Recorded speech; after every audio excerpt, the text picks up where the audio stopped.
말이 깊습니다. 한 임금이 끌려나가던 새벽, 어떤 여인이 손에 작은 보따리를 들고 반대 방향으로 궁궐을 향해 걸어가고 있었습니다. 그 보따리 안에는 무엇이 들어 있었을까요? 달빛이 하사 오늘 밤의 이야기입니다. 때는 1623년 3월 13일 새벽이었습니다. 조선 제15대 임금 광해군이 그날 밤 자기 신하들의 손에 옥좌에서 끌려 내려옵니다.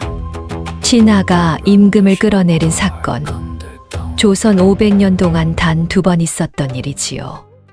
연산군이 1번, 광해군이 2번째였습니다. 사람들은 그 사건을 인조반정이라 불렀습니다. 그날 새벽 군사들이 창덕궁 담을 넘어 들이닥쳤습니다. 횃불이 사방에서 타올랐고 비명 소리가 궁궐 담장을 넘어 마을까지 들렸습니다. 사람들은 너나 할 것 없이 짐을 챙겨 도망쳤어요. 살아남으려면 도망쳐야 했으니까요. 그런데 이상한 사람이 한 명 있었습니다. 얼굴을 알아볼 수 없게 머리에 무명천을 두른 한 여인이었어요. 평민 옷차림의 집신을 신고 손에는 작은 무명 보따리를 든 채로 그 모든 소란을 등진 채 천천히 궁궐 쪽으로 걸어가고 있었습니다. 다른 사람들은 다 도망치는데 이 여인만 거꾸로 걸어가고 있었지요. 군사 하나가 그녀를 발견하고 막아섰습니다. 어디를 가는 게야? 길을 막지 말거라. 여인이 고개를 들었어요. 머리에 두른 무명천 사이로 두 눈만 드러났습니다. 그 눈빛이 어찌나 맑던지 군사가 자기도 모르게 한 발짝 뒤로 물러섰어요. 전하를 뵈러 갑니다. 군사가 어이가 없어 헛웃음을 쳤어요. 이 미친 여편네가 지금 전하가 어디 계신 줄 아느냐? 끌려나가신다. 끌려나가시는 분을 뵈어 무엇 한단 말이냐? 여인이 차분하게 답했습니다. 그러니까 가는 것이옵니다. 끌려나가시기 전에 마지막으로 한 번만 뵙고자 하옵니다. 군사가 칼을 빼 들었어요. 하지만 칼끝을 여인의 가슴 앞에 들이댄 채로 그는 한참을 멈춰 있었습니다. 이 여인의 눈빛이 무서웠던 게 아니라 너무 슬퍼서였어요. 사람의 눈에 그렇게 슬픈 빛이 어릴 수 있다는 것을 그는 그날 처음 알았습니다. 더구나 그 슬픔이 젊은 사람의 눈에 담겨 있다는 것이 그를 더 멈춰 세웠지요. 칼을 거두며 군사가 중얼거렸어요. 미친 사람이 또 한 명 있구먼. 그래, 가시오. 가서 죽든 살든 마음대로 하시오. 여인은 고개를 한 번 숙이고는 다시 걸어갔습니다. 보따리를 가슴에 꼭 안은 채로요. 저 보따리 안에는 무엇이 들어 있었을까요? 그리고 이 여인은 누구이기에 끌려나가는 임금을 마지막으로 뵈러 가는 것일까요? 이야기는 20년 전으로 거슬러 올라갑니다. 조선 8도 어느 산골 마을이었습니다. 마을 이름은 별것 없었어요. 그저 산과 산 사이에 끼어있는 작은 동네였지요. 그곳 외딴 초가집에 늙은 할머니와 어린 손녀가 살고 있었습니다. 할머니의 이름은 막순이었습니다. 나이는 70이 넘었어요. 허리가 굽어 지팡이 없이는 한 발짝도 떼지 못했고 눈도 침침해 바느질도 더 이상 하지 못했지요. 하지만 기억력만은 또렷했습니다. 누가 무슨 말을 했는지, 어느 해에 무슨 일이 있었는지 토시 하나 안 틀리고 다 외우고 있었어요. 마을 사람들은 막순 할머니를 좀 이상하게 여겼습니다. 가끔 마당에 혼자 앉아 허공을 보며 중얼거리는 일이 있었거든요. 마마, 오늘은 햇살이 참 곱사옵니다. 마을 사람들이 수군거렸어요. 저 할머니 또 시작이네. 마마라니, 누가 마마야? 저 산골에 무슨 마마가 살아. 아, 옛날에 궁궐에서 일했다자녀. 그때 모시던 분 생각이 나는 게지. 궁궐에서 일했다고? 저 할머니가 거짓말 같은데. 거짓말 아니여. 내가 직접 들었어. 임해군이랑 광해군이랑 두 분 도련님을 안고 키웠다더만. 사람들은 반신반의했습니다. 산골 할머니의 옛날 이야기를 누가 고지곳대로 믿겠어요. 막걸리 한 잔 걸치고 부풀린 무용담쯤으로 여겼지요. 하지만 막순에게는 그것이 전부 사실이었습니다. 그녀는 정말로 궁궐에서 무수리로 일하다가 공빈 김 씨의 출산을 곁에서 도왔던 사람이었어요. 광해군이 갓 태어났을 때 그 작은 몸을 처음 받아 아는 사람도 그녀였고, 공빈 마마가 산후병으로 돌아가시기 전에 마지막 말씀을 들은 사람도 그녀였습니다. 공빈 마마가 돌아가시고 막수는 한동안 더 궁궐에 남아 어린 광해군을 돌봤어요. 그러다 나이가 들어 궁을 나왔지요. 자식도 없고 남편도 없던 그녀는 친정 동네인 이 산골로 들어와 혼자 살았습니다. 그러다 어느 날 죽은 사촌의 손녀를 거두게 되었어요. 그 아이의 이름이 점이었습니다. 점이는 7살 무렵부터 할머니와 함께 살았습니다. 부모는 둘 다 돌림병으로 잃었어요. 할머니가 거두지 않았으면 점이 역시 어디 거지 노릇이라도 하다가 일찍 죽었을지 모를 일이었지요. 점이는 영리했습니다. 글은 못 읽었지만 한 번 들은 것은 절대 잊지 않았어요. 점이는 그렇게 막순 할머니의 무릎 위에서 자라났습니다. 매일 밤 잠들기 전 점이는 할머니 곁에 누워 졸랐어요. 마마는 어떻게 생기셨어요? 마마는 말이다, 웃으실 때 왼쪽 입꼬리가 먼저 올라가셨지. 오른쪽 입꼬리는 그 뒤에 천천히 따라 올라갔어. 그래서 처음 보는 사람은 마마가 짝짝이로 웃으시는 줄 알고 깜짝 놀라곤 했단다. 근데 한참 보고 있으면 그게 또 그렇게 매력적이었어. 곧 다음 질문을 던졌어요. 노래 부르실 때는요? 노래는 부르시기 전에 꼭 한 번 숨을 깊이 들이쉬셨지. 손은 무릎에 가지런히 올리시고 첫 음을 내쉬기 전에 눈을 살짝 감으셨어. 마치 하늘에서 노래를 받아오시는 것처럼. 마마의 웃음, 마마의 노래, 마마의 손길, 마마의 한숨까지. 점이는 단 한 번도 보지 못한 그 마마의 모습을 마치 자기가 직접 본 것처럼 생생하게 알고 있었습니다. 그리고 마마가 돌아가시기 전 마지막으로 하셨다는 그 말씀까지도요. 이듬해 봄, 막수는 조용히 세상을 떠났습니다. 그리고 또 10여 년이 흘렀어요. 점이는 어느덧 20살이 되었습니다. 가진 것도 없는 그저 평범한 산골 처녀. 그런데 어느 날 점이의 평범한 인생을 송두리째 바꿔놓는 일이 일어났습니다. 마을의 관복을 입은 사람들이 들이닥친 것입니다. 말 5필이 마을 어귀에 멈춰 섰을 때 마을 사람들은 처음에 이게 무슨 일인가 싶어 그저 멍하니 바라보기만 했어요. 그런데 그 관복 입은 사람들이 묻는 말이 좀 이상했습니다. 이 마을에 점이라는 처녀가 살고 있다지요?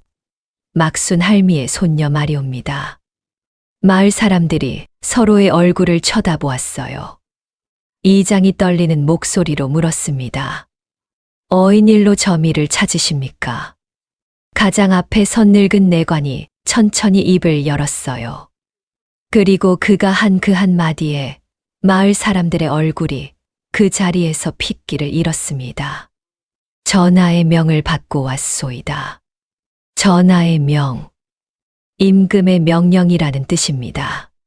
산골 마을 발레터의 평민 처녀를 임금이 직접 찾으셨다. 대체 무슨 까닭이었을까요?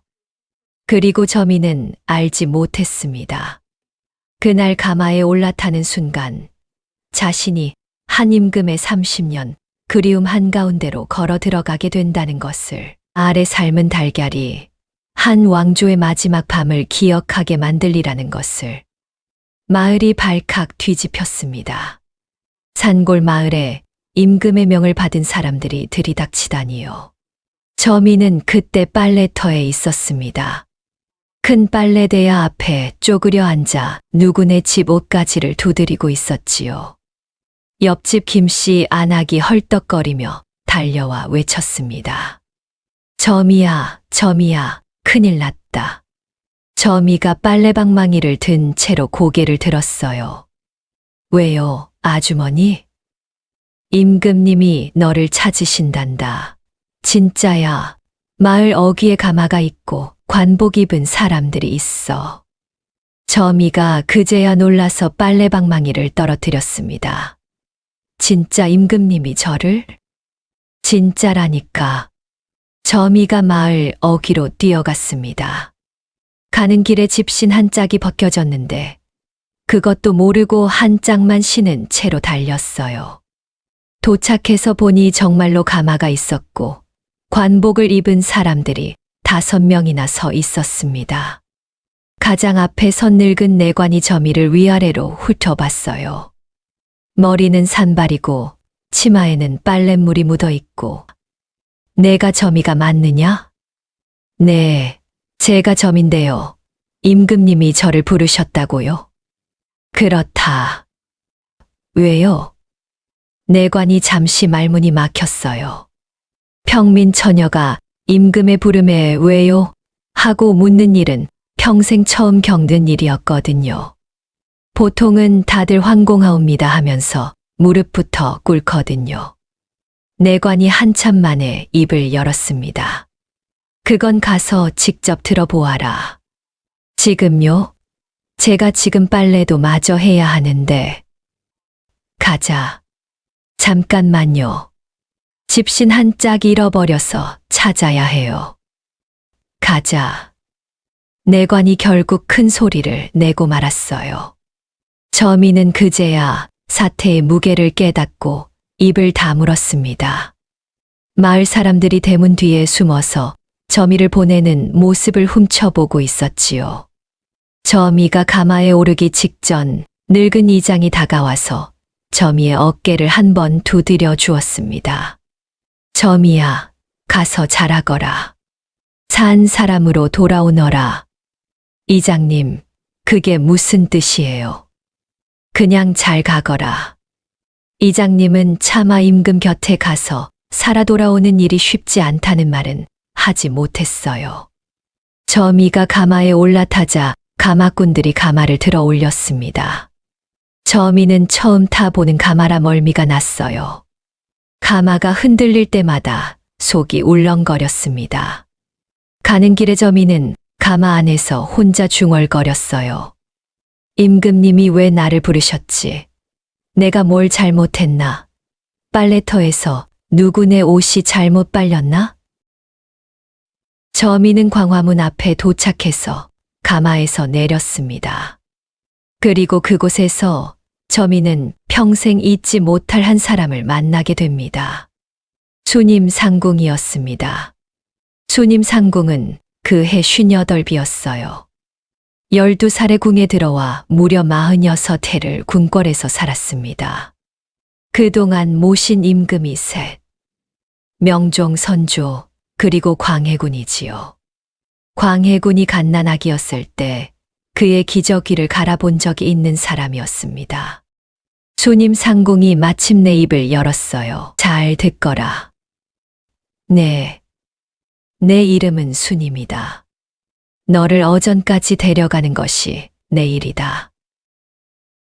수님 상궁은 저미의 평민 옷을 벗기고 깨끗한 무명 치마 저고리를 입혔습니다. 수님 상궁은 저미의 머리를 빗기는 동안에도 잔소리를 멈추지 않았어요. 전하 앞에서 말은 함부로 하면 안 된다. 네. 눈을 똑바로 마주치면 안 된다. 네.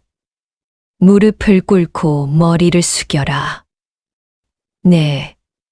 전하께서 묻지 않으시면 먼저 입을 열지 말거라. 네.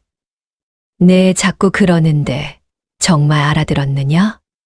저미가 큰 눈을 끔벅이며 답했어요. 알아들었어요. 가자. 시간이 됐다. 저미는 수님 상공의 뒤를 따라 어전으로 향했습니다. 어전 앞에 도착했을 때 저미는 발을 멈추었습니다. 복도를 지나는 동안 저미의 가슴은 점점 빨리 뛰었어요. 처음에는 어리둥절하기만 했는데 가까이 갈수록 무언가 묵직한 것이 어깨 위에 내려앉았습니다. 곧 자신이 만나게 될 그분이 누구신지, 그분이 평생 무엇을 그리워하셨는지 저미는 알고 있었거든요. 전하, 저미 들었사옵니다. 안에서 한참 동안 답이 없었습니다. 저미는 문 앞에서 무릎을 꿇은 채로 기다렸어요. 시간이 어찌나 길게 느껴지던지 저미는 그 짧은 순간에 자기 인생 전체를 다 떠올렸을 정도였습니다. 마침내 안에서 낮은 목소리가 들려왔어요. 들이라. 문이 열렸습니다. 저미가 무릎걸음으로 안으로 들어갔어요. 머리를 푹 숙인 채로 바닥만 보았습니다. 수님 상공이 가르쳐준 대로요. 절을 하고 자리에 앉기까지 저미는 한 번도 고개를 들지 않았습니다. 방 안은 조용했어요. 너무 조용해서 저미의 자기 숨소리만 크게 들렸지요. 한참의 침묵 끝에 위쪽에서 목소리가 들려왔습니다. 고개를 들거라. 저미가 천천히 고개를 들었어요. 옥좌에 한 사람이 앉아 있었습니다. 골룡포를 입은 40즈음의 사내였어요. 위험이 있었지만 어딘가 지쳐 보였습니다. 어깨가 약간 굽어 있었고 눈 밑에는 그늘이 드리워져 있었어요. 그 사람이 임금이라는 것을 저미는 한눈에 알아보았습니다. 조선 제15대 임금 광해군이었습니다. 광해군이 한참 동안 저미를 가만히 바라보았어요. 이 임금은 무서운 사람이라고들 했습니다. 왕이 되기 전부터 임진왜란이라는 큰 전쟁의 한복판을 누볐고 왕이 된 뒤로는 자기 형 임해군을 죽였습니다. 어린 동생 영창대군도 죽였지요. 어머니 뻘되는 임목대비를 작은 궁에 가둬놓기까지 했습니다. 신하들이 이 임금은 사람이 아니다 라고 수군거리는 일이 점점 늘어나고 있었어요. 그런데 그 무섭다는 임금이 지금 저미 앞에서 입을 열려다 다물고 또 열려다 다물고 있었습니다. 마치 무슨 말부터 꺼내야 할지 모르는 사람처럼요. 40이 넘은 나라의 임금이 평민 처녀 앞에서 호흡을 가다듬고 있었지요. 광해군이 마침내 입을 열었어요. 목소리가 가늘게 떨리고 있었습니다. 내 할머니가 막순이라는 늙은이였다지. 예, 전하. 내 어렸을 적 나를 안고 길러주셨던 분이라 들었다. 예, 전하. 그분이 살아 계셨더라면 내가 한번 뵈었으련만. 광해군이 잠시 숨을 골랐습니다. 다음 말을 꺼내는데 그는 눈에 띄게 힘들어했어요. 이상하게도 그 모습이 저미에게 낯설지 않았습니다. 저미도 처음 할머니가 돌아가셨을 때 어머니 이야기를 꺼내는 일이 그토록 힘들었거든요. 가슴 깊은 곳에 묻어둔 이야기를 꺼낼 때 사람의 목은 자기도 모르게 잠기는 법입니다. 그러고는 광해군이 그 한마디를 꺼냈습니다. 내 할머니가 내 어머니의 마지막 말씀을 들으셨다는 게 사실이냐? 저미는 머리를 숙였어요. 예, 전하. 사실입니다. 광해군이 손으로 옥좌의 손잡이를 꽉 쥐었습니다. 그 손이 가늘게 떨리는 것을 저미는 보았어요. 한 나라의 임금이 보석이 박힌 옥좌를 마치 살려달라고 매달리는 사람처럼 꽉 붙들고 있었습니다.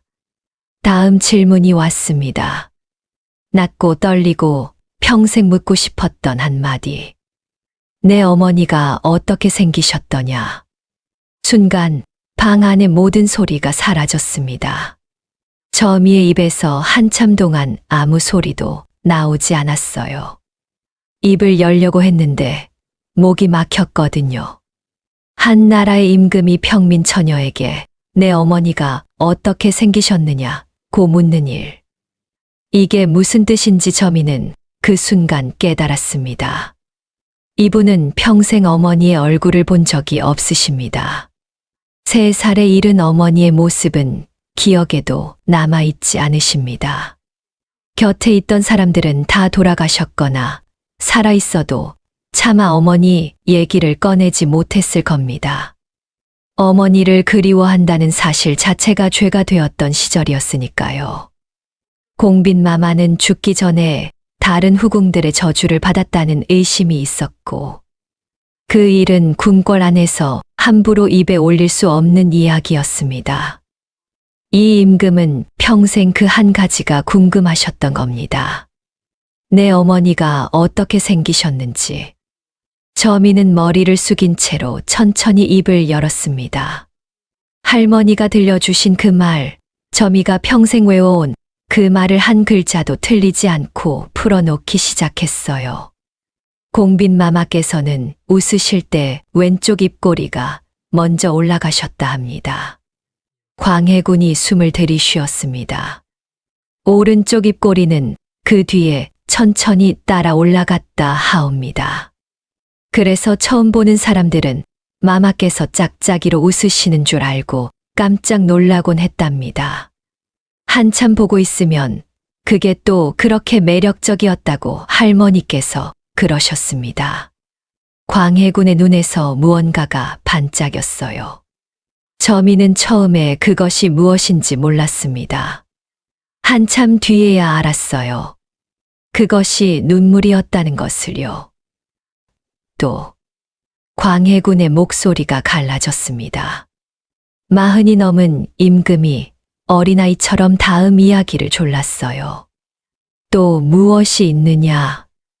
노래를 부르실 때는 손을 무릎에 가지런히 올리시고 첫 음을 내쉬기 전에 꼭 한 번 숨을 깊이 들이쉬셨다 하옵니다. 눈을 살짝 감으시고요. 마치 하늘에서 노래를 받아 오시는 것처럼요. 또 마마께서는 음식 중에 들깨를 갈아 끓인 들깨국을 좋아하셨다 합니다. 들깨를 너무 곱게 갈면 향이 죽는다고 일부러 거칠게 갈아서 끓이셨다 하옵니다. 또 잠드시기 전에는 머리맡에 흰 손수건을 한 장 두시고 주무셨다 하옵니다. 무슨 까닭이었는지는 할머니도 모르셨다 합니다. 그저 마마께서 그러셨다고만요. 광해군이 옥좌에 앉은 채로 고개를 깊이 숙였습니다. 골룡포를 입은 어깨가 가늘게 떨렸어요. 저미는 차마 그 모습을 똑바로 볼 수가 없어서 다시 머리를 숙였습니다. 방 안에는 2 사람의 숨소리만 가득했어요. 한 사람은 평생 처음으로 어머니의 모습을 듣고 있었고, 한 사람은 평생 외워온 이야기를 처음으로 진짜 주인에게 들려드리고 있었지요. 문 밖에서 수님 상궁이 그 모든 소리를 듣고 있었습니다. 수님 상궁은 자기도 모르게 2 손을 모으고 있었어요. 그러고는 작게 중얼거렸습니다. 마마께서 들으셨으면 얼마나 기뻐하셨을지요. 수님 상궁의 눈가에서 눈물이 한 줄기 흘러내렸어요. 46 대동안 단단히 굳혀온 걸어다니는 궁궐 법도가 그날 처음으로 무너져 내렸습니다. 한참 뒤 광해군이 천천히 고개를 들었습니다. 눈가에는 아직 물기가 남아 있었어요. 그가 떨리는 목소리로 저미에게 말했습니다. 저미라 했느냐? 예, 전하. 네, 할머니의 이야기를 더 들려다오. 다 들려다오. 한 자락도 빼지 말고. 예, 전하. 오늘부터 너는 궁에 머물거라. 점이가 깜짝 놀라 고개를 들었어요. 전하, 소인은 평민이 없고 내가 머물라 하면 머무는 게다. 광해군의 목소리가 단호했습니다. 그러고는 잠시 후 그 단호함을 거두고 다시 말했어요. 이번에는 거의 부탁에 가까운 목소리였습니다. 부탁이다. 점이의 눈에서 눈물이 한 방울 떨어졌어요. 자기도 모르게요. 평민 처녀에게 부탁을 하는 임금. 점이는 그 순간 이 사람이 임금이 아니라 그저 어머니가 그리운 한 아들이라는 것을 알았습니다. 골룡포를 입고 옥좌에 앉아 있을 뿐이지 점이 앞에서 떨리는 손으로 어머니가 어떻게 생기셨더냐? 묻는 그 모습은 어디에서나 볼 수 있는 어머니를 잃은 아들의 모습이었습니다. 점이는 머리를 깊이 숙였습니다. 예, 전하. 머무르겠습니다. 광해군이 작게 고개를 끄덕였어요. 그날 점이는 궁궐 한쪽 작은 처소를 받았습니다. 정식 직첩도 없고 품계도 없는 이상한 자리였지요. 수님 상궁이 점이의 처소를 손수 정리해 주었습니다. 가는 길에 두 사람은 한마디도 하지 않았어요. 둘 다 어전에서 본 광경의 무게를 쉽게 털어내지 못했거든요. 처소 앞에서 수님 상궁이 점이의 어깨를 한번 가만히 잡았습니다. 점이야. 네. 잘 들려드려라. 그분께 잘 들려드려라. 네. 수님 상궁이 돌아서서 떠났습니다.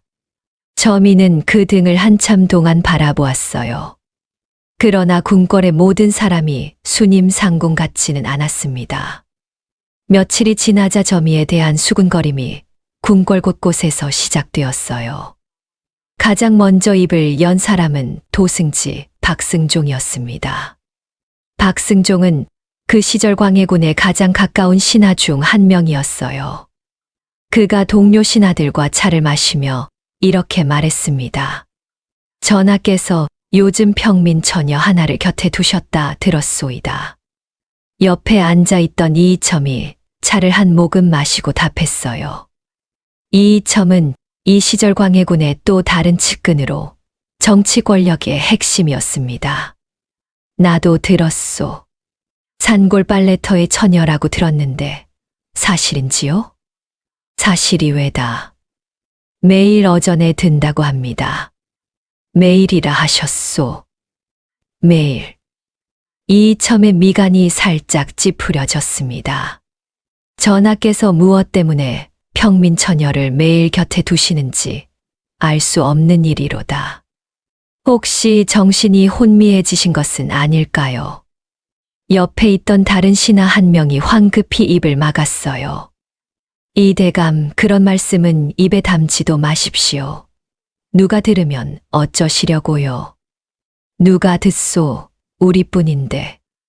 이이첨이 차를 마저 마셨습니다. 그러나 그의 머릿속에서는 이미 다른 계산이 시작되고 있었어요. 자기들의 권력은 광해군의 신뢰 위에 서 있는 것이었습니다. 그런데 그 신뢰의 자리에 갑자기 평민 처녀가 끼어들었다면, 그 처녀가 임금에게 무슨 말을 흘리고 있다면? 이이첨이 낮은 목소리로 박승종에게 말했어요. 그 처녀 누구의 손녀라고 하셨소? 막순이라는 늙은 무수리의 손녀라 들었소이다. 막순이라. 이이첨의 눈이 천천히 가늘어졌습니다. 그날 저녁 또 한 사람이 그 이야기를 들었습니다. 상궁 김계시였어요. 김계시는 그 시절 궁궐 안에서 가장 권력이 강한 여인이었습니다. 광해군의 신임을 받아 어전 출입이 자유로웠고 신하들조차 그녀의 눈치를 봐야 하는 자리에 있었지요. 그런 김계시가 자기 처소에서 어린 궁녀의 보고를 받고 있었습니다. 마마님, 그 평민 처녀가 매일 어전에 들어 한 시즌씩 머물다 나온다 하옵니다. 김계 씨가 거울 앞에 앉아 머리를 빗고 있다가 빗을 멈추었어요. 한시진씩. 예, 마마님. 무슨 이야기를 한다더냐? 그것은 알 수 없사옵니다.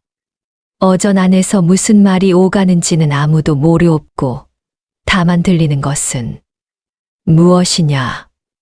전하께서 그 처녀 앞에서 우셨다는 소문이 있사옵니다. 김계 씨의 빗을 든 손이 가만히 떨렸습니다. 거울 속 자기 얼굴이 한순간에 차가워지는 것을 그녀는 보았어요. 우셨다고. 예, 마마님. 김계 씨가 한참 동안 거울을 바라보았습니다. 그러고는 빗을 천천히 내려놓고 낮은 목소리로 말했어요. 알았다. 너는 가보아라. 그 처녀의 일거수일투족을 계속 살피거라. 매일 보고하거라. 예, 마마님. 어린 궁녀가 물러간 뒤 김계 씨는 한참 동안 거울 앞에 앉아 있었습니다. 거울 속에 자기 얼굴이 점점 더 차가워지고 있었어요. 평민 처녀 하나가 임금 앞에서 임금을 울게 만들었다.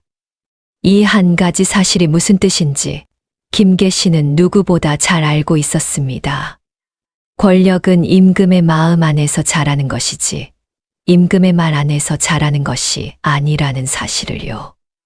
임금의 마음 한 귀퉁이를 평민 처녀에게 빼앗기는 일은 김계 씨에게는 자기 권력 한 귀퉁이를 빼앗기는 일과 같았습니다.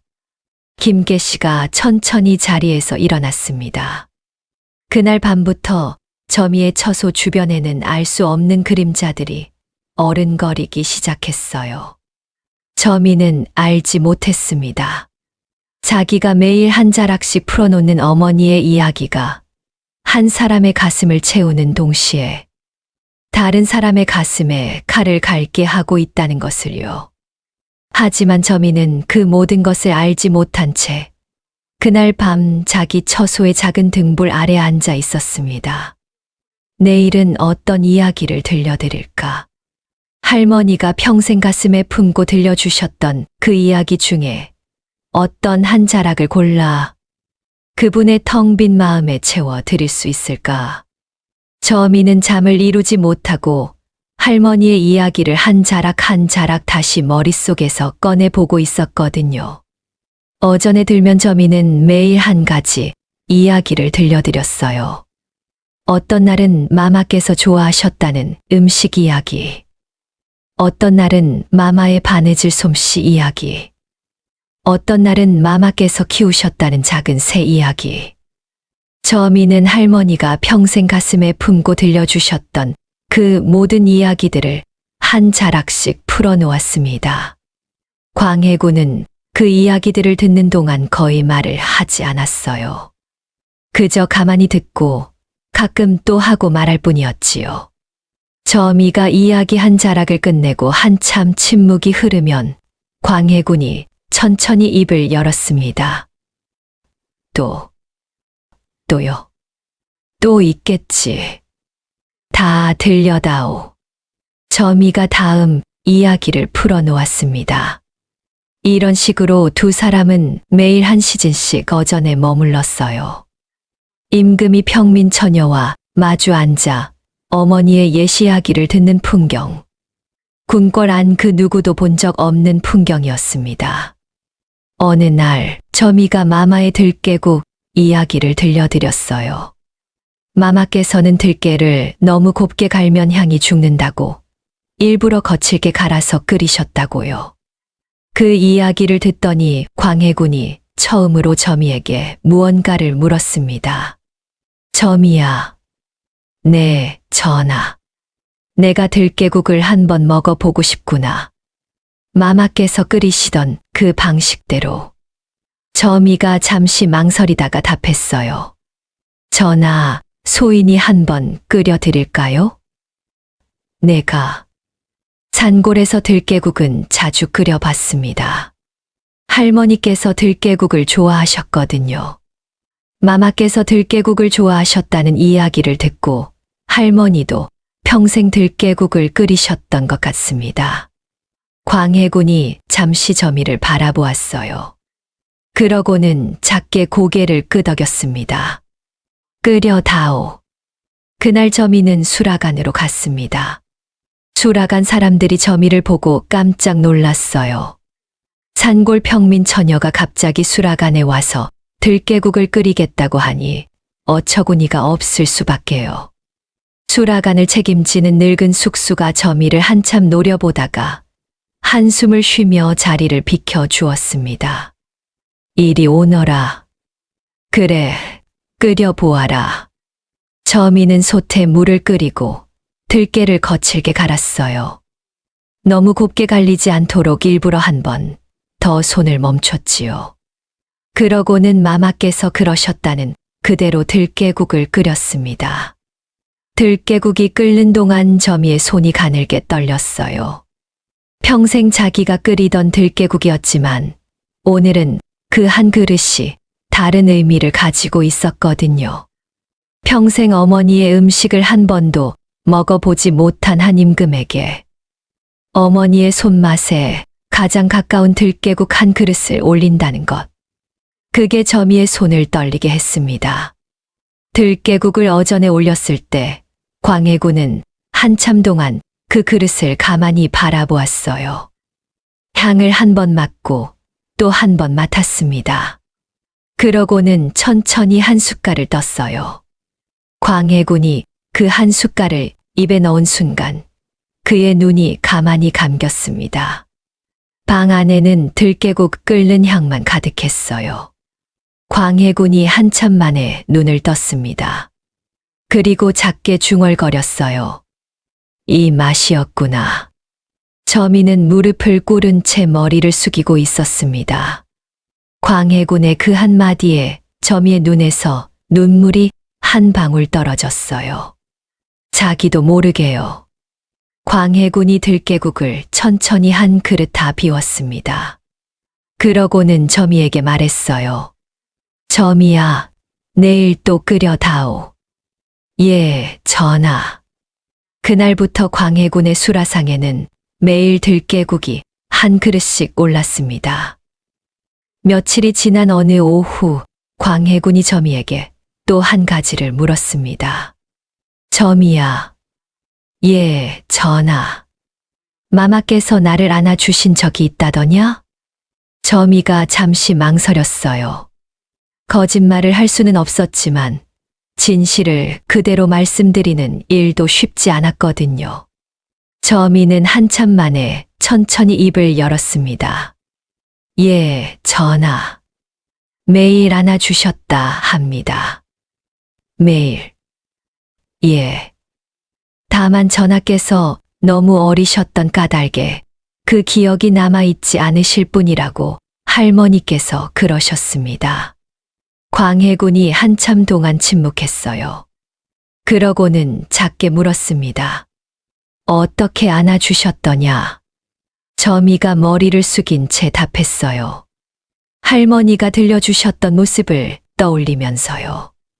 마마께서는 갓난쟁이였던 전하를 가슴에 안으실 때 한쪽 손으로 머리를 받치시고 한쪽 손으로 등을 감싸셨다 하옵니다. 그러고는 전하의 이마에 한 번 입을 맞추시고는 작게 노래를 불러주셨답니다. 무슨 노래더냐? 강원도 자장가였다 하옵니다. 마마께서는 강원도 원주가 고향이셨거든요. 어머니께서 부르시던 노래를 그대로 전하께 부르셨다 하옵니다. 그 노래를 알겠느냐? 예, 할머니께서 가르쳐 주셨습니다. 한 자도 빼지 말고 외워두라고 하셨습니다. 들려다오. 저미가 잠시 머뭇거렸어요. 평생 산골 마을 마당에서 혼자 흥얼거리던 노래였지. 누구 앞에서 제대로 불러본 적이 없는 노래였거든요. 더구나 한 나라의 임금 앞에서 그 노래를 부른다는 것은 저미가 평생 상상해 본 적도 없는 일이었습니다. 저미의 손이 가만히 떨렸어요. 저미는 자기 손을 무릎 위에 가지런히 올려놓았습니다. 그러고는 첫음을 내기 전에 한번 숨을 깊이 들이쉬었어요. 마마께서 노래를 부르시기 전에 그러셨다는 그 모습 그대로요. 광해군이 그 모습을 보고 있었습니다. 저미가 자기 손을 무릎에 올리고 숨을 한번 들이쉬는 그 모습을요. 광해군의 눈이 가만히 흔들렸어요. 어머니의 모습을 저미가 그대로 따라하고 있다는 것을 알아챈 겁니다. 저미가 눈을 살짝 감았습니다. 그리고 작은 목소리로 천천히 첫 줄을 시작했어요. 자장자장 우리 아가, 산이 깊고 물이 깊어도 어미 품이 더 깊단다. 자장자장 우리 아가. 방 안에 저미의 작은 노랫소리가 퍼졌습니다. 화려한 노래도 아니고 잘 부르는 노래도 아니었어요. 그저 산골 처녀에 떨리는 목소리였지요. 하지만 그 노랫소리가 어찌나 맑던지 어전 안의 공기가 한순간에 다른 결로 바뀌었습니다. 1000년이 넘은 궁궐의 묵직한 공기가 한 산골 처녀의 작은 노랫소리에 가만히 비켜주는 것 같았어요. 광해군의 어깨가 천천히 떨리기 시작했습니다. 저미는 광해군의 모습을 보지 못했어요. 눈을 감고 있었거든요. 저미는 그저 할머니가 가르쳐 주신 그대로 한자도 빼지 않고 다음 절을 이어갔습니다. 자장자장 우리 아가 밤이 길고 바람차도 어미 품에 잠들으면 긴 밤도 짧단다. 자장자자 우리 아가. 두 번째 절을 부르는 동안 광해군이 두 손을 옥좌의 손잡이에서 천천히 떼었어요. 그러고는 자기 무릎 위에 올렸습니다. 어머니가 그러셨다던 그 자세 그대로요. 광해군은 자기도 모르게 어머니의 모습을 따라 하고 있었습니다. 평생 한 번도 본 적 없는 어머니의 모습을 저미의 노래를 들으며 자기 몸으로 따라 하고 있었던 거예요. 저미가 세 번째 절을 시작했습니다. 자장자장 우리 아가. 세상이 너를 울려도 어미 가슴 베고 자면 눈물도 마른단다. 자장자자 우리 아가. 이 셋째 절을 부를 때 광해군의 눈에서 눈물이 천천히 흘러내렸어요. 골룡포의 가슴팍 위로 눈물 한 방울이 떨어졌습니다. 그러고는 또 한 방울, 또 한 방울. 광해군은 눈물을 닦지 않았어요. 그저 눈을 감은 채로 그 노래를 듣고만 있었습니다. 마치 그 눈물 한 방울 한 방울이 다 어머니의 손길이라도 되는 것처럼요. 평생 받아보지 못한 어머니의 위로를 저미의 노래를 통해 처음으로 받고 있는 것처럼. 자장자장 우리 아가. 임금이 되지 않아도 좋다. 대궐이 아니어도 좋단다. 어미 곁에 있어 주면 그것이 어미 복이란다. 자장자자 우리 아가. 네 번째 절을 들으시는 동안 광해군의 눈에서 눈물이 멈추지 않았습니다. 임금이 되지 않아도 좋다는 그 한 줄에서 광해군의 어깨가 가장 크게 흔들렸어요. 이 임금은 평생 임금이 아니었어도 좋았을 사람이었습니다. 그저 어머니 곁에 있어 줄 수만 있었다면. 저미가 마지막 절을 시작했어요. 저미의 목소리도 살짝 떨렸습니다. 자장자장 우리 아가. 어미는 멀리 가도 이 노래 들리거든. 가까이 있는 줄 알 거라. 자장자장 우리 아가. 노래가 끝났습니다. 방 안에 한참 동안 아무 소리도 나지 않았어요. 저미도 눈을 감은 채로 가만히 앉아 있었고 광해군도 눈을 감은 채로 옥좌에 기대어 있었습니다. 두 사람의 호흡 소리만이 어전 안에 흘렀어요. 문 밖에서 그 노래를 들은 수님 상궁이 자기 입을 두 손으로 막고 있었습니다. 46해를 궁궐에서 살았지만 임금이 평민 처녀의 자장가에 우는 모습은 처음이었어요. 수님 상궁의 눈에서도 눈물이 소리 없이 흘러내렸습니다. 한참 뒤 광해군이 천천히 눈을 떴습니다. 그러고는 작은 목소리로 점이에게 말했어요. 한 번만 더 불러다오. 점이가 깜짝 놀라 고개를 들었습니다. 전하, 한 번만 더. 부탁이다. 점이는 그 부탁이다라는 말에 다시 가슴이 무너졌어요. 한 나라의 임금이 자장가 한 번을 더 듣기 위해 평민 처녀에게 부탁을 하고 있었거든요. 점이가 다시 손을 무릎에 올리고 숨을 한 번 들이쉬었어요. 그러고는 처음부터 다시 그 자장가를 불렀습니다. 두 번째에는 광해군이 눈을 뜨고 들었어요. 점이의 입 모양 하나하나를 가만히 따라가면서요. 마치 자기가 갓난쟁이로 돌아가서 어머니의 품 안에 안긴 것처럼 한 번도 가져본 적 없는 그 기억을 처음으로 빌려서 가져보는 것처럼요. 두 번째 노래가 끝났을 때 광해군이 한참 동안 점이를 바라보았어요. 그러고는 한 가지 부탁을 했습니다.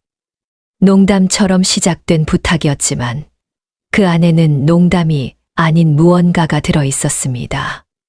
점이야. 예, 전하. 그러면 한번 안아본 척이라도 해다오. 너 말고 내가 너를 안는 게 아니라 너처럼 안기는 흉내를. 점이가 깜짝 놀라 고개를 들었어요. 전하, 그건 소인이 너무 황공하여. 광해군이 작게 웃었습니다. 농이다. 농이야. 하지만 점이는 알았어요. 그 농담이 아니라는 것을요. 40이 넘은 한 임금이 평생 한 번도 어머니의 품에 안 격여 본 기억이 없는 사람이 평민 처녀에게 농담의 형식을 빌려 안아보고 싶다고 말하고 있다는 것을요. 점이가 머리를 숙인 채로 작게 말했습니다. 전하, 농이라도 그렇게 말씀하지 마십시오. 마음이 너무 아파서 소인이 견디지 못하옵니다. 광해군이 점이의 그 말에 한참 동안 답하지 않았어요. 그러고는 천천히 입을 열었습니다. 그래, 미안하구나. 농이 지나쳤다. 방 안에 다시 침묵이 흘렀어요. 그 침묵 속에는 무언가 형언할 수 없는 것이 있었습니다. 한 사람의 그리움과 한 사람의 안타까움과 그리고 둘 다 어쩔 수 없는 어떤 것이요. 문 밖의 수님 상궁이 그 침묵 속에서 가만히 한마디를 중얼거렸습니다. 마마께서 들으셨으면 얼마나 기뻐하셨을지요. 아드님이 마침내 어머니의 자장가를 들으셨사옵니다. 세월이 흘렀습니다. 점이가 궁궐에 들어온 지 어느덧 5해가 지났어요. 5해가 가는 동안 점이는 매일 어전에 들었고 매일 한 자락씩 어머니의 이야기를 풀어놓았습니다. 들깨국, 자장가, 흰 손수건, 마마의 손길, 마마의 한숨, 그리고 마마의 작은 버릇 하나하나까지. 광해군의 얼굴이 그 5해 동안 조금 부드러워졌어요. 신하들이 알아챌 정도는 아니었지만 매일 어전에 드는 점이는 그 미세한 변화를 알 수 있었습니다. 어머니의 이야기 한 자락 한 자락이 그의 평생 굳어있던 어떤 것을 천천히 녹여가고 있었던 거예요. 수님 상궁은 그 변화를 누구보다 먼저 알아챘어요. 어느 날 점이의 머리를 빗기다가 거울 속의 점이를 보며 작게 말했습니다. 점이야. 네. 내가 한 일이 무엇인지 너 자신은 모를 게다. 수님 상궁이 빗을 멈추고 점이의 어깨에 한 손을 올렸어요. 한 임금의 잃어버린 유년을 내가 되돌려 드린 게다. 저미는 그 말이 무슨 뜻인지 한참 동안 생각했습니다. 그러고는 작게 답했어요. 저는 그저 할머니의 이야기를 들려드린 것뿐인데요. 그래, 그것뿐이었지. 그런데 그것뿐인 것이 평생 동안 한 사람이 가지지 못했던 것이었던 게다. 수님 상궁이 다시 빗을 들었어요. 그리고 천천히 저미의 머리를 빗기 시작했습니다. 그날따라 거울 속 저미의 얼굴이 유난히 환했어요. 자기 자신은 알지 못했지만요. 그러나 같은 시각 궁궐의 다른 한쪽에서는 다른 일이 자라고 있었습니다. 광해군은 어전 안에서만 어머니를 그리워하는 한 아들이었어요. 어전 밖으로 나오면 그는 다시 임금이었습니다. 그것도 점점 무서워지는 임금이었지요. 그 5해 동안 광해군은 자기 형 임해군을 끝내 죽였습니다. 어린 동생 영창대군도 강화도에 가두어 두었는데 그곳에서 영창대군은 채 10살이 되기 전에 숨을 거두었어요. 임금이 직접 죽이라고 한 것은 아니었지만 임금이 살리려 하지도 않은 죽음이었습니다. 그뿐이 아니었습니다. 신하들 중에 임금을 거스르는 자가 있으면 옥에 가두었고 가두는데 그치지 않고 죽이기까지 했어요. 그 5해 동안 죽어나간 사람의 수가 얼마나 되는지 신하들조차 다 헤아리지 못했습니다. 수님 상궁은 저미의 머리를 빗기는 손이 가끔 멈출 때가 있었어요. 그건 어전 밖에서 또 누군가가 끌려나갔다는 소식을 들은 날이었습니다. 수님 상궁은 차마 저미에게 그 일을 말하지 못했어요. 어전 안에서 어머니의 자장가에 우는 임금과 어전 밖에서 사람을 죽이는 임금이 같은 사람이라는 것을 저미가 알게 되면 어떨지 수님 상궁은 그것이 두려웠거든요. 그러나 그 두려움이 헛된 것이 아니었습니다. 저미도 조금씩 알아가고 있었거든요. 저미가 처소에 머무는 동안 다른 궁녀들의 수군거림이 가끔 저미의 귀에 닿았어요. 또 한 분이 끌려가셨다더라. 이번엔 누구래? 승지 한 분이었다지. 폐모를 반대했다고. 폐모가 무엇이냐? 인목대비마마를 폐위시키는 일 말이다. 어머니 뻘 되시는 분을. 저미는 그 말을 듣고 가만히 멈췄어요. 어머니 뻘 되시는 분. 저미가 매일 어전에서 어머니의 이야기를 들려드리는 그 임금이 자기 어머니 뻘 되는 분을 폐위시키려 하고 있다. 저미의 가슴이 가만히 무너졌어요. 저미는 그 자리에 한참 동안 서 있었습니다. 그날 밤 저미는 처소에서 잠을 이루지 못했어요. 베개 밑에 손을 넣어 작은 천 조각을 꺼내 보았습니다. 할머니가 평생 가슴에 품고 살았던 공빈마마의 옷자락 한 조각이었어요. 저미는 그 천 조각을 손에 쥐고 가만히 중얼거렸습니다. 마마께서 이 일을 아시면 어떠시겠습니까? 대답이 있을 리 없었지요. 저미는 그저 천 조각을 가슴에 품고 잠들었습니다. 같은 무렵 김계시는 자기 처소에서 어린 궁녀의 보고를 받고 있었어요. 김계시는 그 5해 동안 저미를 가만히 지켜보고만 있었습니다. 곧바로 손을 쓸 수도 있었지만 그녀는 영리한 여자였어요. 평민 처녀 하나를 쫓아내는 일은 어렵지 않았지만 임금의 마음에 한 번 자리 잡은 사람을 함부로 건드리면 오히려 자기가 다칠 수 있다는 것을 알고 있었거든요. 김계시는 기다렸습니다. 결정적인 순간을요. 그 결정적인 순간이 그 무렵 다가오고 있었어요. 신하들 사이에서 인목대비를 폐위시켜야 한다는 논의가 점점 거세지고 있었습니다. 광해군은 그 일을 두고 망설이고 있었어요. 어머니 뻘 되는 분을 폐위시키는 일은 유교, 국가 조선에서 가장 큰 죄였고 임금조차 함부로 할 수 없는 일이었거든요. 그런데 광해군이 망설이는 이유가 한 가지 더 있었습니다. 그건 신하들도 김계시도 그 누구도 짐작하지 못한 이유였어요. 그 이유는 점이었습니다. 광해군은 점이를 곁에 두고 매일 어머니의 이야기를 들으면서 자기 자신이 누군가의 어머니에게 무슨 짓을 하려고 하는지 점점 더 생생하게 깨달아 가고 있었어요. 인목대비도 누군가의 어머니였습니다. 영창대군의 어머니. 그 어린 영창대군이 강화도에서 죽었을 때 인목대비가 어떤 마음이었을지 광해군은 점이를 곁에 두고서야 그 마음을 처음으로 짐작할 수 있었습니다. 그래서 광해군은 망설였어요. 신하들이 매일 밀어붙였습니다. 이 점이 매일 어전에 들어와 전하, 폐모를 단행하지 않으시면 사직이 위태로워지옵니다. 하고 호소했어요. 그러나 광해군은 매번 더 생각해 보아라 하고 답을 미루었습니다.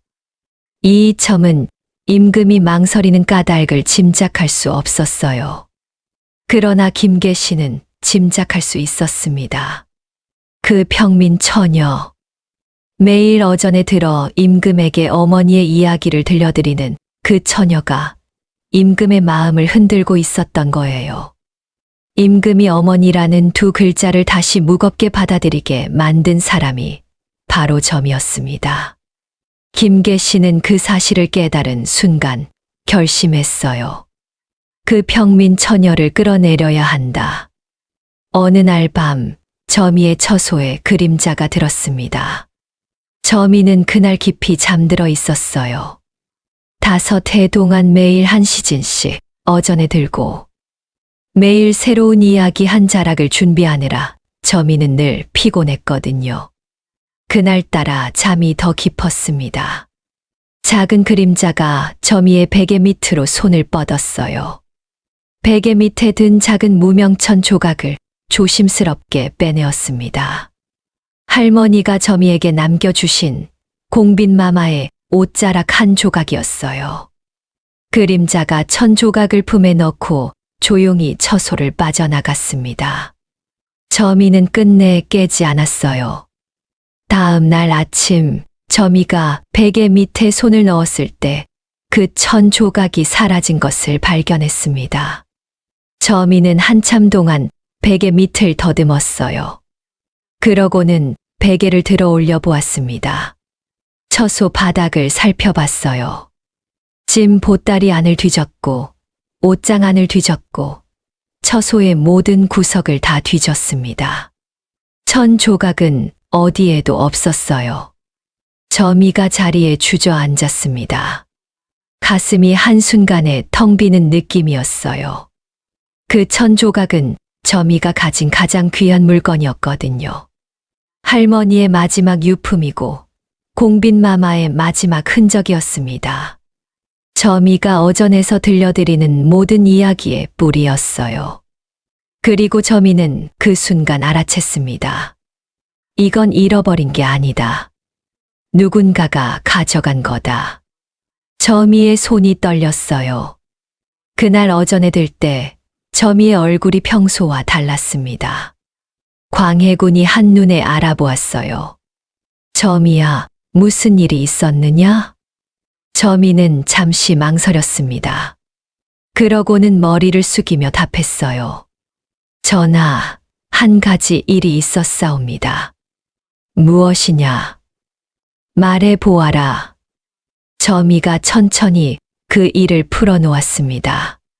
할머니가 남겨주신 공빈마마의 옷자락 한 조각이 사라졌다고.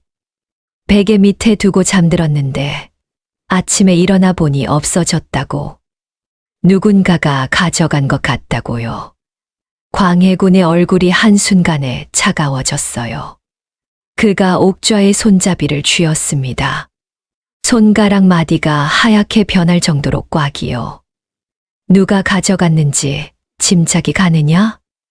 점이가 머리를 더 깊이 숙였어요. 짐작은 가지 않사옵니다. 다만, 누가 가져갔든 그건 그저 1,000조각 하나일 뿐이옵니다. 그 1,000조각이 없어도 소인은 마마의 이야기를 다 외우고 있사옵니다. 1,000조각이 사라졌다고 이야기가 사라진 것은 아니옵니다. 광해군이 저미를 한참 동안 바라보았습니다. 그러고는 깊은 한숨을 쉬었어요. 저미야, 이 일은 내가 알아보겠다. 전하, 부디 그러지 마십시오. 무엇이냐? 저미가 머리를 들었어요. 저미의 눈이 평소와 달랐습니다. 무언가를 결심한 사람의 눈이었어요. 전하, 소인은 오늘 한 가지 청을 드리고자 하옵니다. 말해 보아라. 저미가 잠시 숨을 골랐습니다. 그러고는 천천히 입을 열었어요. 소인, 이제 궁을 떠나려 하옵니다. 방 안의 모든 공기가 한순간에 멈추었어요. 광해군이 자기가 잘못 들은 줄 알았습니다. 무엇라 하였느냐? 소인, 이제 궁을 떠나려 하옵니다. 전하. 광해군이 옥좌에서 한 걸음 일어섰어요. 5해 만에 광해군이 옥좌에서 일어난 첫 순간이었습니다. 그가 저미를 향해 한 걸음 다가왔어요. 어찌 그런 말을 하느냐? 누가 너를 괴롭혔느냐?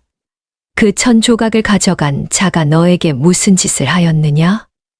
아니옵니다, 전하. 그것 때문이 아니옵니다.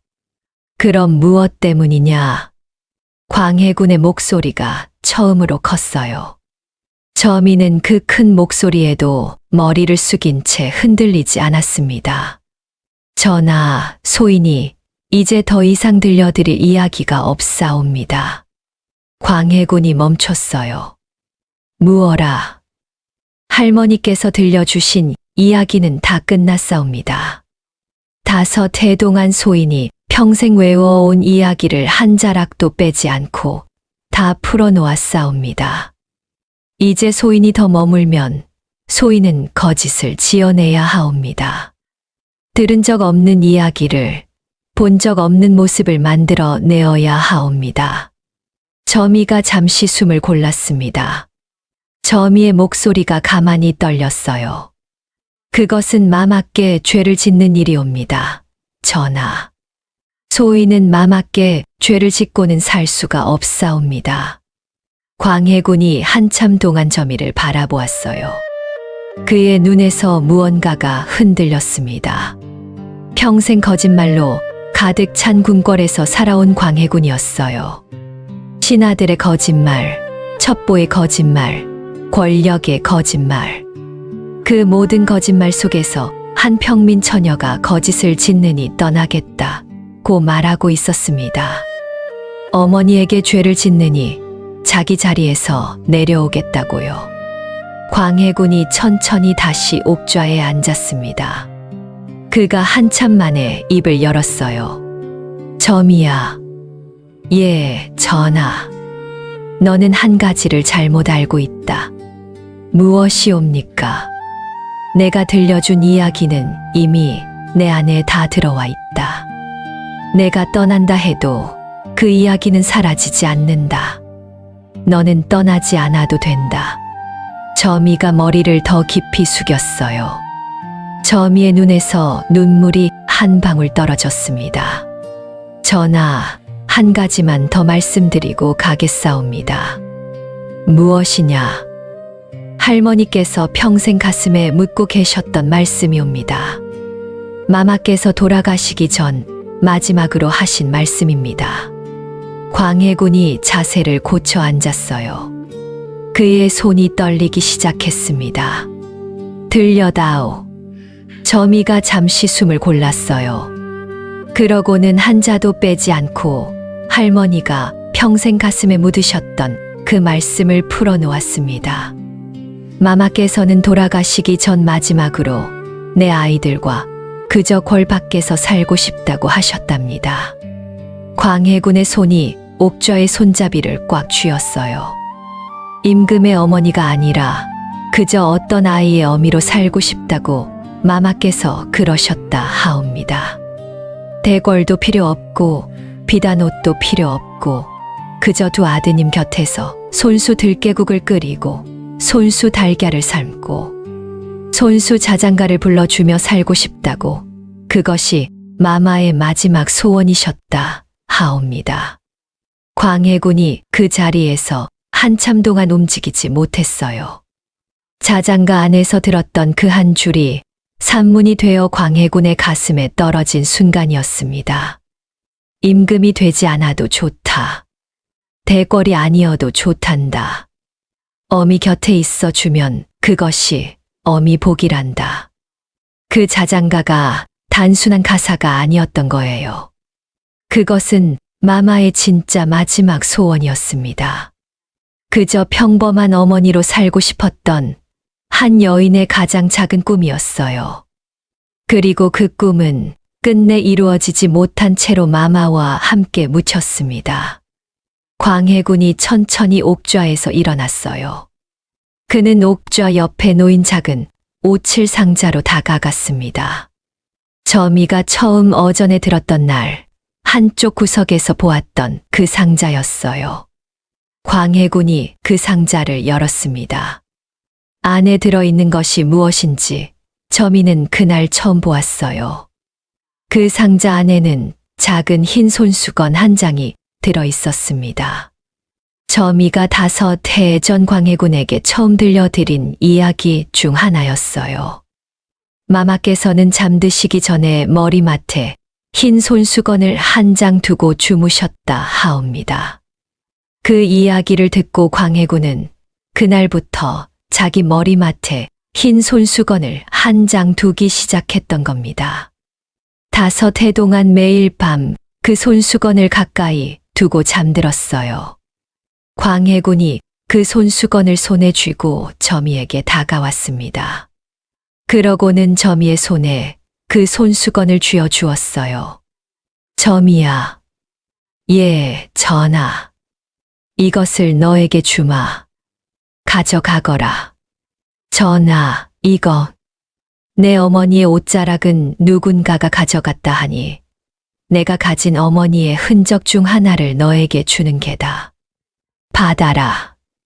저미가 그 흰 손수건을 받았어요. 손이 떨렸습니다. 광해군이 저미의 손을 한 번 가만히 잡았어요. 그러고는 작은 목소리로 말했습니다. 다만 한 가지만 약조해 다오. 말씀하시옵소서, 전하. 내가 정말 무너지는 날 그날 단 한 번만 다시 와다오. 저미가 고개를 들어 광해군을 보았어요. 마지막으로 한 번만 어머니의 자장가를 들려다오. 광해군의 눈에서 눈물이 한 방울 떨어졌습니다. 광해군의 손이 저미의 손을 가만히 잡고 있었어요. 저미가 머리를 깊이 숙였습니다. 약조하옵니다, 전하. 그날 밤 저미는 자기 처소를 정리했습니다. 가진 것이라고는 별것 없었어요. 산골에서 가져온 보찜 하나, 옷가지 몇 벌, 그리고 광해군이 주신 작은 흰 손수건 한 장. 저미는 그 손수건을 보찜 가장 깊은 곳에 넣었어요. 할머니가 남겨주신 1000 조각이 들어있던 그 자리예요. 저미가 처소를 떠나기 전 수님 상궁이 처소로 찾아왔습니다. 수님 상궁의 눈이 붉었어요. 가는 것이냐? 네, 어르신. 누가 너를 쫓아냈느냐? 내가 가서 그자를 끌어내겠다. 아니옵니다, 어르신. 누가 쫓아낸 게 아니옵니다. 소인이 스스로 가는 것이옵니다. 수님 상궁이 저미를 한참 바라보았어요. 그러고는 작게 한마디 했습니다. 그래, 내가 그렇다면 그런 게다. 수님 상궁이 저미의 손을 한 번 잡았어요. 그러고는 자기 품에서 작은 비단 주머니 하나를 꺼냈습니다. 저미야, 이건 내가 평생 모은 것이다. 많지는 않지만 너 한 사람이 한동안 살 수 있을 만큼은 될 게다. 어르신, 이건 받아라. 이건 내가 너에게 주는 게 아니라 막순 어르신께 갚는 게다. 어린 나에게 친절하셨던 그분께 그 손녀를 통해 갚는 게다. 점이가 그 주머니를 받았어요. 점이의 눈에서 눈물이 흘렀습니다. 어르신, 한 가지만 부탁드려도 되겠사옵니까? 무엇이냐? 전화를 부탁드립니다. 어전 안에서 오셨던 그분을 어르신께서 곁에서 지켜봐 주십시오. 수님 상공이 한참 동안 답하지 않았어요. 그러고는 천천히 고개를 끄덕였습니다. 그래, 약속하마. 다음 날 새벽 점이는 궁궐을 떠났습니다. 광해군은 점이가 떠나는 모습을 직접 배웅하지 않았어요. 어전에서 두 사람의 작별은 이미 끝났거든요. 그저 광해군은 어전 창문 너머로 점이가 작은 보찜을 메고 광화문을 향해 걸어가는 뒷모습을 가만히 바라보았습니다. 골룡포를 입은 한 임금이 평민 처녀의 작은 뒷모습이 사라질 때까지 창문 앞에 서 있었어요. 점이가 광화문을 나서기 전 한 번 뒤를 돌아보았습니다. 거대한 궁궐. 그 안에 한 사람이 살고 있었어요. 평생 어머니를 그리워한 한 사람이. 점이는 그 궁궐을 향해 깊이 한 번 절을 했습니다. 그러고는 돌아서서 다시는 뒤돌아보지 않고 걸어 나갔어요. 점이의 손에는 흰 손수건이 한 장 쥐어져 있었습니다. 그렇게 점이는 사라졌습니다.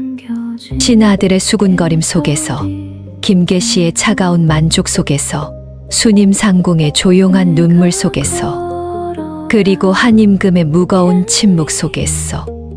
그러나 점이는 광해군에게 한 가지 약속을 남겨두고 갔어요.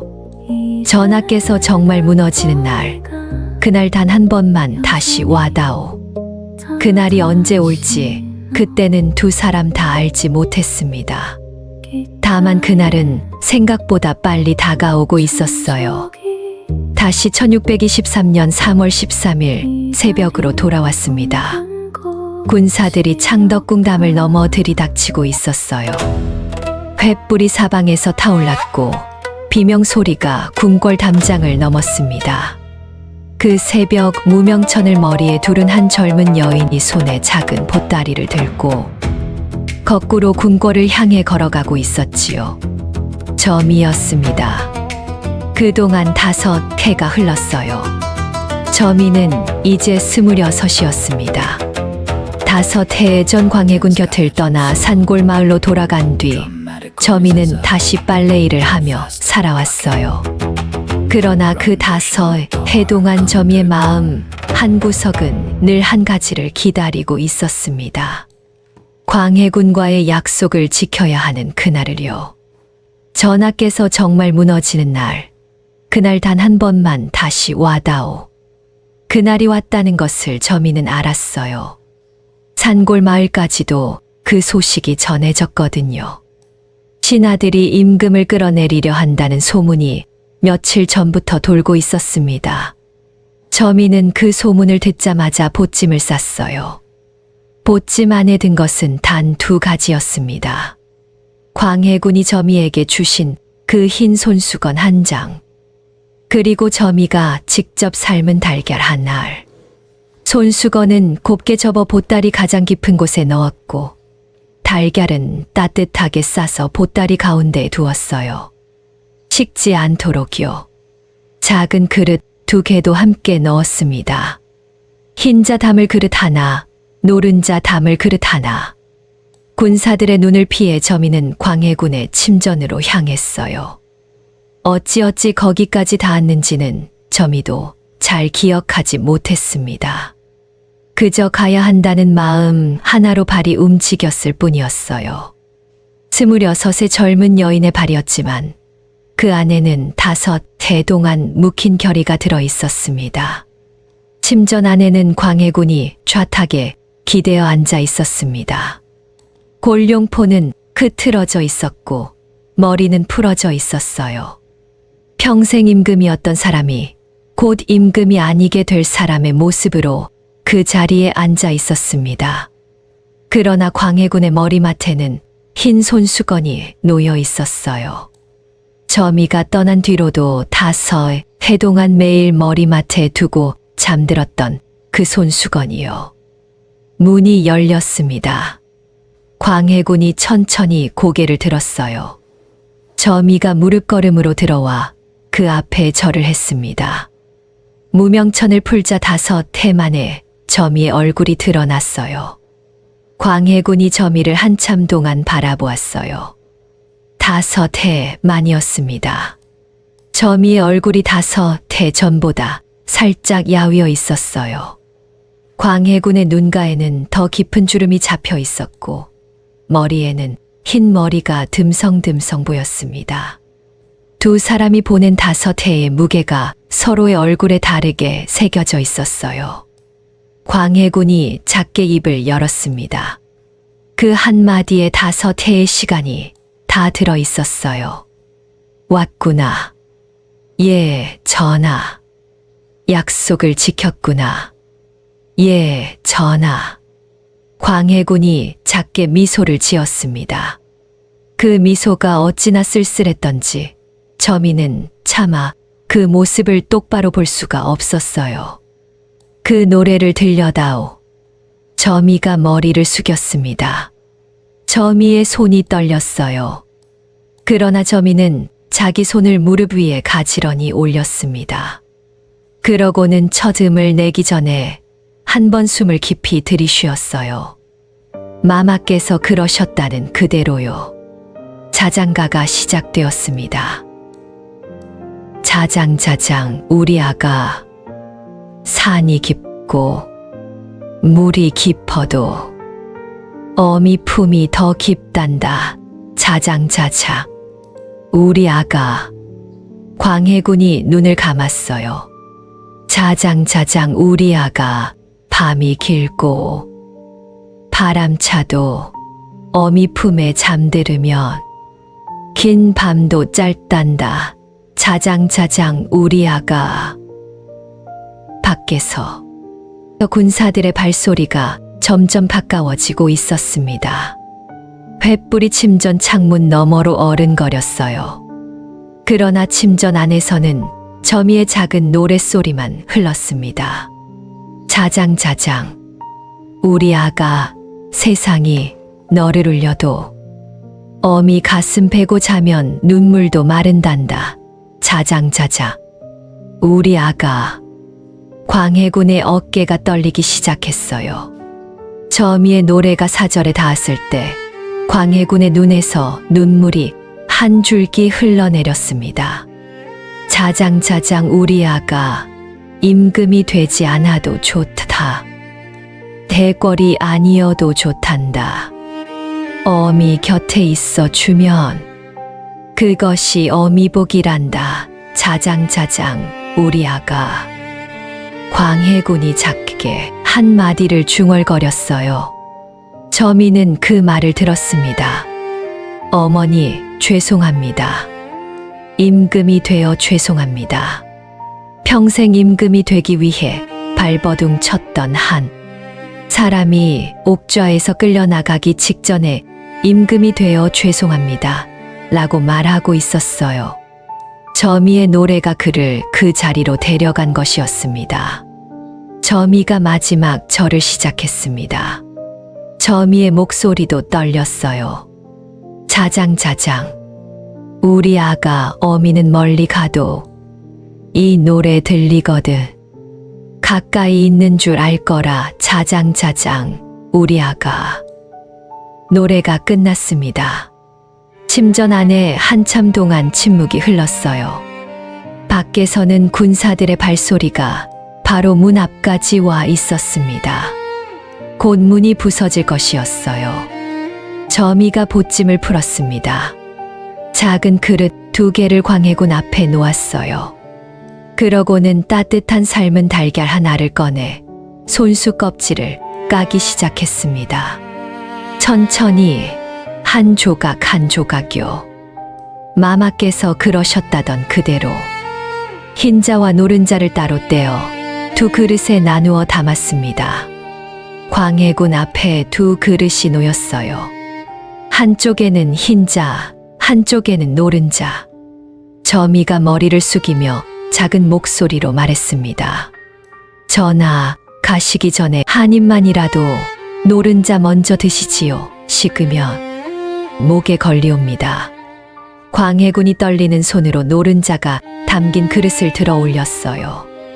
그러고는 한참 동안 그 그릇을 바라보았습니다. 따뜻한 노른자 한 알이 그 안에 들어 있었어요. 광해군이 노른자를 한 입 먹었습니다. 한 입이 입에 들어가는 순간 광해군의 눈에서 눈물이 그 그릇 위로 떨어졌어요. 한 방울, 또 한 방울. 평생 한 번도 어머니가 까주신 달걀을 먹어본 적이 없는 한 사람이 옥좌에서 끌려나가기 직전 그 한 입을 먹고 있었습니다. 48배 임금이 평생 그리워했던 2살 무렵의 한 아침을 마침내 만난 순간이었어요. 광해군이 작게 한마디를 했습니다. 그 한마디가 1편 전체에서 가장 무거운 말이었어요. 어머니, 다녀오겠습니다. 평생 한 번도 어머니에게 해본 적 없는 그 말. 보통 아들이라면 어릴 적에 자기 어머니에게 매일 했을 그 평범한 한마디. 광해군은 그 한마디를 48이 되어서야 처음 했습니다. 문이 부서졌습니다. 군사들이 들이닥쳤어요. 광해군이 몸을 일으켰습니다. 그가 저미를 한 번 돌아보았어요. 두 사람의 눈이 마주쳤습니다. 광해군이 작게 고개를 끄덕였어요. 그러고는 끌려나갔습니다. 저미는 그 자리에 무릎을 꿇은 채로 두 그릇을 가만히 바라보았어요. 한쪽 그릇의 노른자가 한 입만큼 비어 있었습니다. 저미의 눈에서 눈물이 그 빈자리 위로 떨어졌어요. 그날 밤 이후 저미는 산골마을로 돌아갔습니다. 광해군은 강화도로 유배되었어요. 그 뒤에 다시 교동도로, 또 그 뒤에 제주도로 옮겨졌습니다. 그렇게 무려 18년이 흘렀어요. 1641년 7월 광해군이 제주도 유배지에서 67세로 숨을 거두었습니다. 그가 죽던 날 그의 머리맡에는 작은 흰 손수건 한 장이 놓여 있었어요. 누가 가져다 놓았는지 사람들은 몰랐습니다. 다만 어떤 여인이 18년 동안 매년 한 번씩 제주도로 사람을 보내 손수건을 갈아주었다는 말만 남았어요. 26세 한 약속을 지키기 위해 44이 될 때까지 한 여인이 그 손수건을 매년 손수 빨아 보냈습니다. 그 여인이 누구인지는 끝까지 아무도 알지 못했습니다. 세상은 광해군을 기억할 때 폭군이라 부르기도 하고 영웅이라 부르기도 합니다. 형을 죽이고 동생을 죽인 임금, 어머니뻘 대비를 가둔 임금, 동시에 임진왜란의 영웅이었고 신리외교의 군주였던 임금. 하지만 그의 곁에는 그를 폭군으로도 영웅으로도 보지 않은 단 한 사람이 있었습니다. 그저 어머니가 그리운 한 아이로 본 사람이요. 그 한 사람의 자장가가 한 임금의 마지막 밤을 지켰고 그 한 사람이 18년 동안 갈아준 흰 손수건이 한 임금의 머리맡을 지켰습니다. 세상이 누구를 폭군이라 부르든 누구를 영웅이라 부르든 한 사람의 마지막 자리에 닿는 것은 결국 어머니의 자장가 한 자락과 어머니의 손수건 한 장이라는 것을 평생 임금이었던 그 사람이 그 평범한 두 가지를 평생 그리워했다는 것을 오늘 밤 한 사람의 이야기가 여기 닿았습니다. 달빛 야사, 다음 밤에 또 뵙겠습니다. 너는 도덕되나요? 내가 날수록 기다리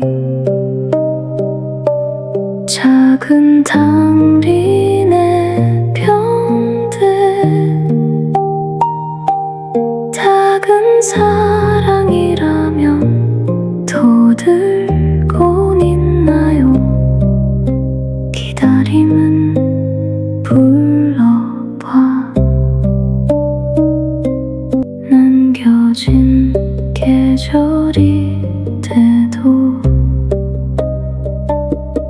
내가 걸어가겠니